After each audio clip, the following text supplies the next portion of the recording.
Muy buenas tardes, queridos jóvenes. Retomamos nuestra materia de investigación social en referencia al tema de la semana, que sería nuestra retroalimentación o también nuestro guía de estudio para nuestra preparación de nuestra evaluación que tendremos la otra semana. Entonces, básicamente nuestros contenidos y los temas que vamos a volver a retroalimentar son los siguientes.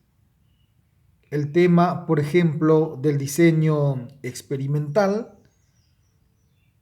es un tema que vamos a estar abocado para poder rememorar y también prepararnos para nuestra evaluación. Entonces vamos a partir de cuando hablamos de un diseño experimental. Entonces, cuando hablamos de un diseño experimental, nos referimos al plan o estrategia concebida para obtener la información que estamos deseando o estamos precisando. Entonces, nos referimos al diseño experimental cuando nosotros como investigador nos trazamos un plan, una estrategia, de tal manera para poder obtener los datos, la información que estamos buscando o estamos deseando en virtud a esa estrategia.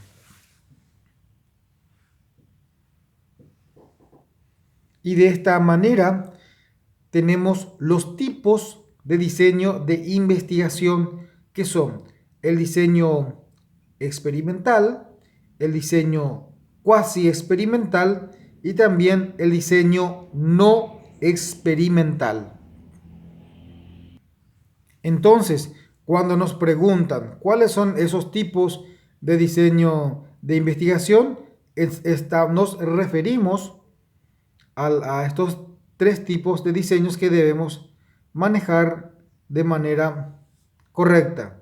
Entonces, siempre cuando hablamos de un diseño, se nos debe venir a la cabeza que se refiere al diseño experimental, al cuasi experimental, que significa casi experimental, no llega a la totalidad de un diseño de experimentos, y la última, a la que no corresponde al diseño propiamente dicho, que es la experimental.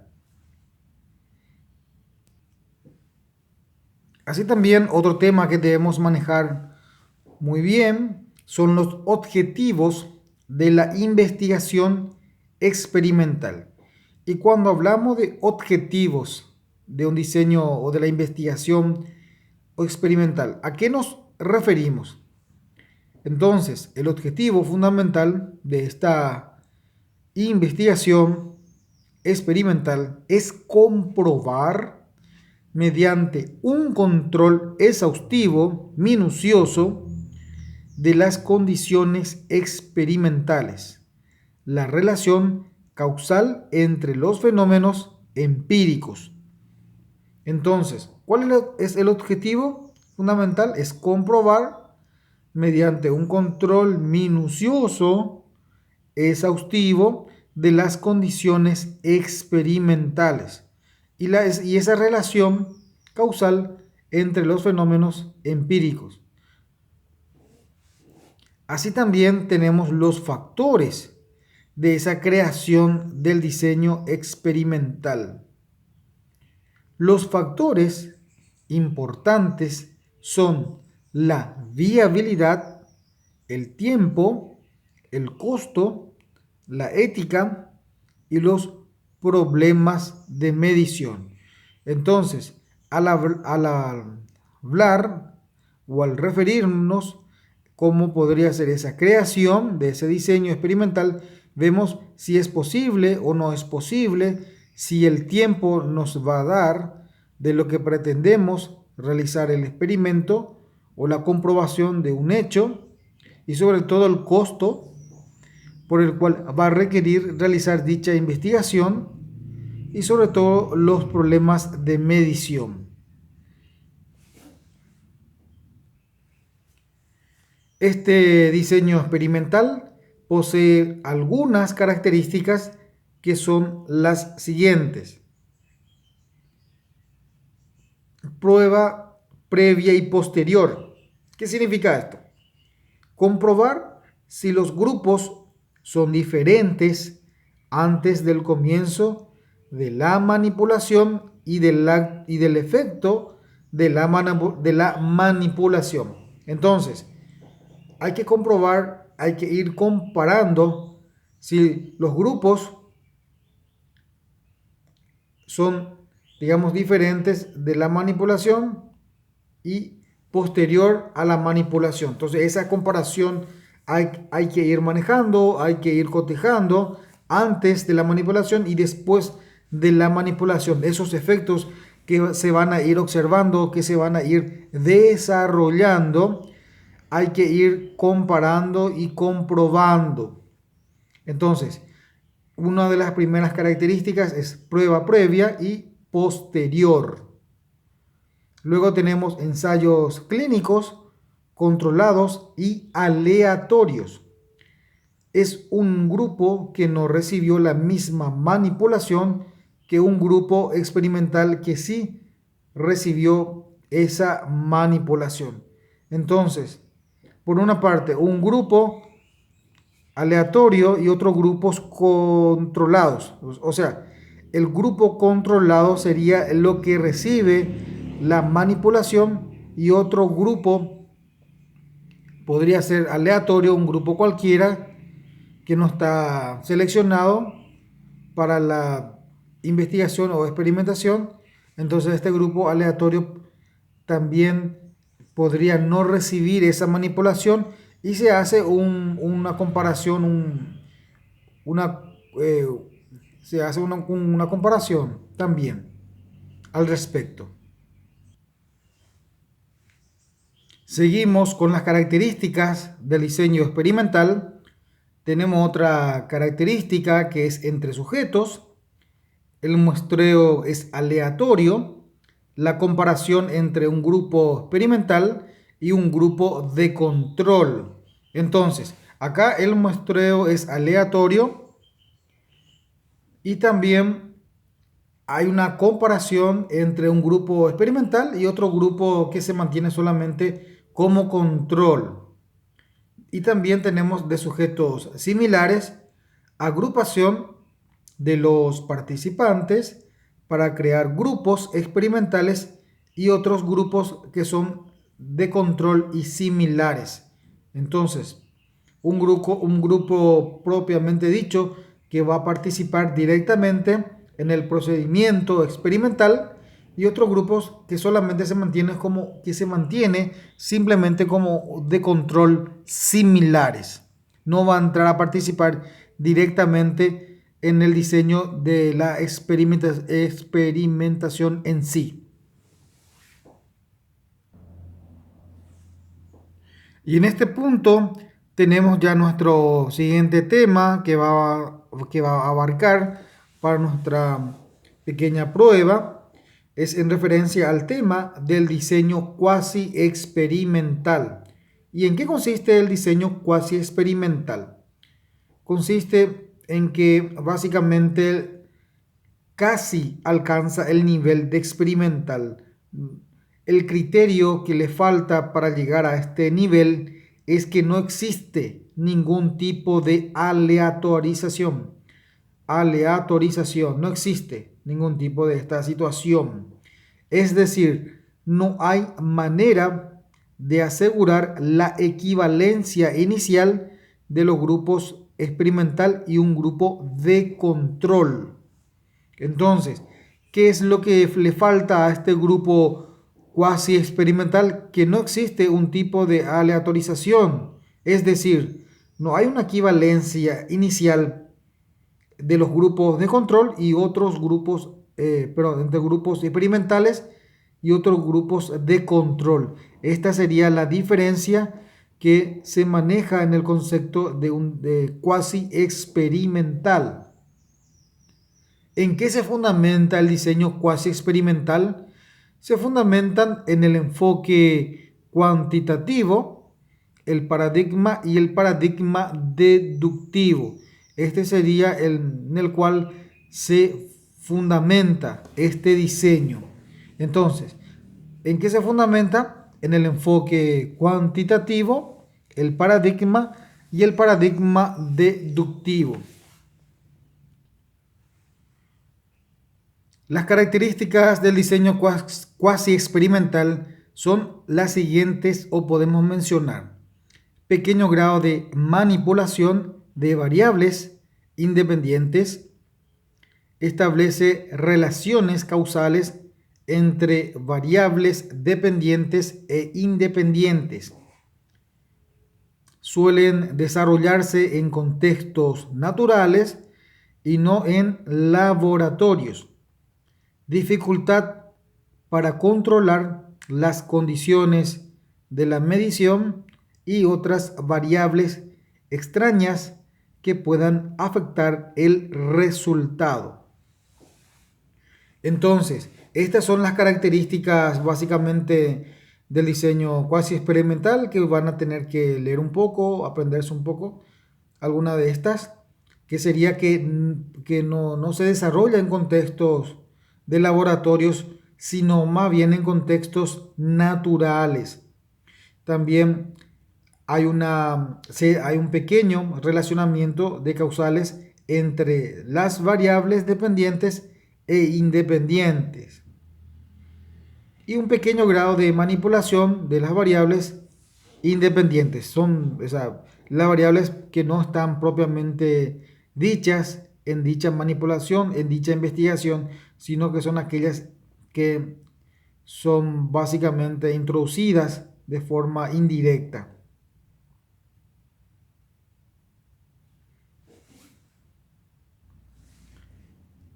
En este punto vamos a observar cuáles son esas ventajas que ofrece este diseño cuasi experimental o casi experimental. Provee una aproximación al experimento aleatorio cuando la aleatoriedad no es posible. Es versátil, como las pruebas aleatorias pueden usarse para medir resultados a nivel poblacional o de programa. Cuando se diseñan, controlan y analizan apropiadamente, pueden ofrecer una evidencia casi tan fuerte como la de las pruebas aleatorias. Entonces, una de las ventajas propiamente dicha es la aproximación al experimento aleatorio cuando la aleatoriedad no es posible. O sea, básicamente se acerca a un experimento, a un diseño experimental, ya que los datos y las estrategias o planes se asemejan, pero que falta un condicionamiento para que pueda llegar a su totalidad de experimental. Y sabemos que recaba datos muy importantes que puedan servir al investigador en algún momento. Otro tema que podríamos abarcar también sería el diseño no experimentales. Dentro de este diseño no experimentales tenemos algunos tipos que son los transecciones o transversales y también lo que se refiere a longitudinales. Y primeramente, antes de pasar a los tipos de los diseños no experimentales, vamos a ver el concepto o la noción básica de esta palabra. ¿En qué consiste el diseño no experimental? Significa, después de ocurridos los hechos, es la búsqueda empírica y sistemática en la que el científico no posee control directo de las variables independientes. Entonces, Esto es lo que se refiere básicamente al diseño no experimental.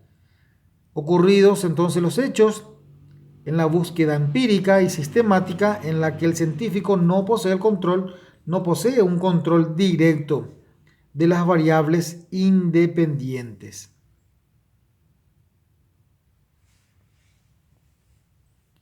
Y así tenemos uno de los tipos de la investigación no experimental, que es la investigación transversal o transaccional. Y vamos a ver en qué consiste esta investigación transversal. Recolectan datos en un solo momento, en un tiempo único. Su propósito es describir variables y analizar su incidencia e interrelación en un momento dado. El ejemplo, las famosas encuestas nacionales de opinión sobre las tendencias de los votantes durante el periodo de elección. Entonces, estos son lo que se refiere a la transversal. Recolectar datos en un solo momento, en un tiempo único. Posterior a esto, su propósito es describir las variables y nos da como ejemplo las encuestas nacionales de opinión sobre las tendencias de los votantes sobre sus candidatos durante ese tiempo que ocurra esa elección. Normalmente las encuestas que ocurren durante las elecciones generales, en ese momento único, en ese momento, en ese tiempo, y eso es lo que va a servir al investigador para tener, por ejemplo, para luego describir al candidato, describir en referencia a cuál es el candidato que mayor posibilidad o mayor preferencia tuvo en ese momento. Y la investigación longitudinal o longitudinales, ¿en qué consiste o en qué se fundamenta estos diseños?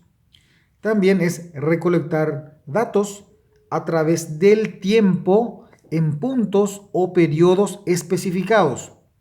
¿Para qué? Para hacer inferencias respecto al cambio, al cambio, sus determinantes y consecuencias. Entonces, aquí tenemos un ejemplo de una investigación longitudinal. Un investigador que buscará analizar cómo evolucionan los niveles de empleo durante 5 años en una ciudad.